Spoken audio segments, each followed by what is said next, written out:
We have in the studio Secretary in the Peng Akwa Ibom State, Mr. Vitalis Godwin, joins us live on the program. Thank you very much for coming on the program, comrade. Yes. Good afternoon. Welcome to Niger Delta Today. Good afternoon, my dear sister. It's a pleasure having you here again today. Yeah, I watched your reaction while Aliko Dangote was speaking, and you seem to have had a lot to say because your reaction expressed that I'm not comfortable with this statement. What exactly did he say that is contradicting what you know? Yeah, exactly. You are very right by saying that you have seen me being upset already by some of those things he mentioned because he is not being sincere enough to tell the common Nigerians what is actually targeting in the petroleum sector. Like I said earlier in the earlier interview we had, NUPEN is not preventing Dangote from buying trucks. If you want to buy 1 million trucks, it's free. It's free to buy. If you want to employ all the drivers, it's very free. But the condition of NUPEN is very straight, simple. The drivers that you are going to employ, you don't bar them away from joining union, because the petroleum sector is a very sensitive sector that upholds the economy of this nation. And the union laws and policies are carved from the ILO conventions and the Trade Union Act combined together that set a standard in the petroleum sector. So the petroleum sector is different from any other sector that people just stroll in and stroll out. So if we are dealing with matters of petroleum sector, that standard must be importantly kept. And this is what Dangote is trying to run away from, which the union said, no, it mustn't be so. We must play within the rule of the standard. Bring in the trucks, bring in the drivers, allow them join the union. NUPEN is a petroleum sector union that a cater for the welfare of those drivers, checkmate the activities of the players, so that they will not crash the system and not allow and make it risky for people to invest freely and earn the benefit of their money. So many of these points that Dangote just raised are just mere political statement that he has not been able to substantiate. In fact, in some of those things you see, you hear him contradicting himself. He says there are no trucks, and that is the reason why they have to go and buy whether 4,000 or 10,000 trucks he's claiming. Then in the second instances, he now says many people are buying trucks. So you can see that is a very point clear that he is not being sincere. There are trucks everywhere, my dear. There are trucks everywhere in this country. If you go to depot, if you go to Calabar depot, just by us here, we are having a trouble of parking space. Trucks that are owned by private owners, like a particular transporter, who is also a player in the system called Subas. Even in Akwa Ibom here, we have issues with trying to control the parking habit of Subas trucks. Subas has more than 150 trucks alone. But it's still in the sector. Let's be specific. Okay. What is the union's grouse with Dangote refinery? Now, the grouse is very simple and straightforward. We don't have any hidden thing. Allow the people that are operating in the refinery be in the union. Very simple. Is Dangote also allowed to have his own union? How can Dangote have his own union? Union is not just gotten by whoever. It's not, that is also another issue that the union has with him. Yes, because union is, for every law of the nation carries they carve their law from the International Labour Act.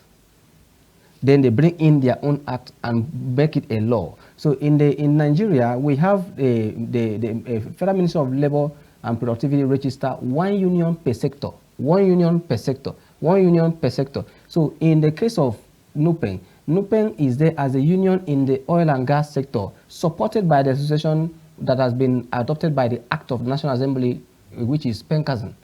And those two unions stays there as a body overseeing the activities of these operations there. But if we look at instances like ASU, universities, the private universities do not have their members join ASU or other unions, but they're operating. No, they have. Now let me tell you something. You see, the provision of employment carry within it as a pack the unionism tendencies of those people that are going to be employed. You understand what I mean? So once somebody is employed, it's automatic entry into union because those unions exist there. They exist there.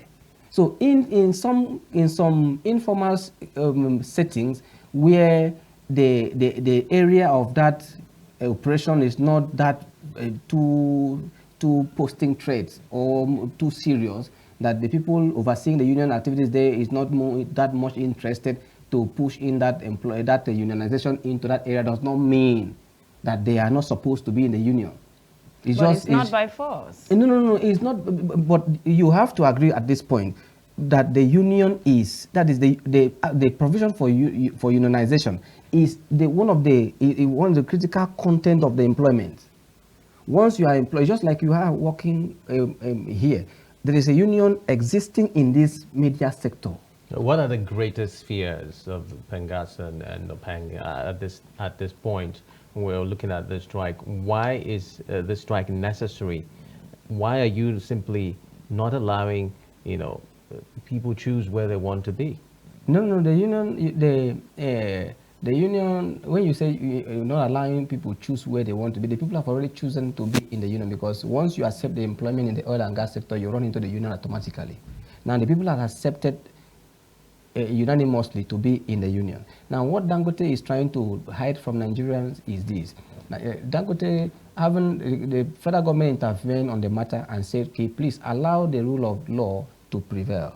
That the rule of law provides for these people to be in the union, then if so be the case, then allow them. So they signed an MOU on that regard, and they allow that to be. So the people, instead of him to fine-tune the process and make the people be free doing their thing, he now rather strategized by going behind and sacking those people back again, just to have them free from the job, so as to bring new set of people who the stiff condition will be write a letter of not having interest in the union, so that they will use that to go into litigations in the country where laws are not well interpreted and kept. What are the greatest fears of PENGASSAN at this time? No, at this point, he has sacked about 8,000 workers. Those people who he had formerly employed. So the figures that stand at 800, they say it's 800. He said 800. Now that is okay. If it's 800, let's take it by what he says. If he says it's 800, they say they have about 3,000 in their employ, but then just a fraction of that has been sacked. 800. Okay. The question is, between when did they sign the MOU and today is just about a week. Why must you sack such a number of people within these few days? What have they done? What are their offenses? So this boils back to the point that Dangote is keeping something behind us that is trying to protect. The simple idea is that he wants to bring in fresh people who will sign an undertaking not to join union. As he's trying to weaponize the lack of job in the space of Nigeria. That's exactly what he's trying to do. You think PENGASSAN does not also have something in the cupboard? Let's say you're fighting for the welfare of the common man. Okay. And as at yesterday, petrol was sold as 890 naira before the action by PENGASSAN. Today, it is sold at 910 naira, which is contradicting the welfare of the common man. No, let me correct that impression first. The product change of price is not, in fact, there is no change of price. Have you purchased or seen the filling stations today? There is no change of price. The individual stations can decide to change their price based on the competitive position they find themselves. What is the competitive position? No. There's now, for example, a looming scarcity. Not just the looming scarcity, because as we speak now, before the strike deepens to affect price, at least it will take 1 week or plus. So the strike just started, the PENGASSAN strike started yesterday. Now, that does not affect pricing for now. It's just but it will definitely affect. But already people are buying at 910. If it is 910 was an old price that was sold even 2 weeks, 3 weeks ago. It was sold. So we saw considerable reductions in that price. That's why we're now talking about it. No, the strike has nothing to do with the price. The price has been like this for the past even 1 month. It has been like this. So what happened there is that the marketers, wherever their location is, depending on the competitive power that they face around that place, that is what can also control their pricing. Well, There seem to, because we are in a deregulated period where you don't give a price cap. So within the space of opportunity that the marketers have, they can meander their ways and sell just to see how they can have a little income to what they are doing. but why would there be that change now when we're talking of the PENGASSAN No, strike? that's why I said I have to correct that one first. There is no change of price now. There's no change. But at the so same it's just time, people that are trying to artificially influence yes, it's the people that are market just trying to, because it's of not the a serious one. It's not because a serious of the one. strike. It's not a serious one because all around Uyo in particular, today we are still having stations who are selling, plenty stations that are still selling 890. Well, Mr. Vitalis, there is a court directive that PENGASSAN should hold on the strike, but then it is claiming that it wasn't served.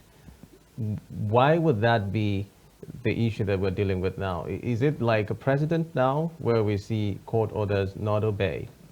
Well, if I wouldn't say much about that because I wasn't in the office where the letter was saved, so we'll not be able to talk from facts there.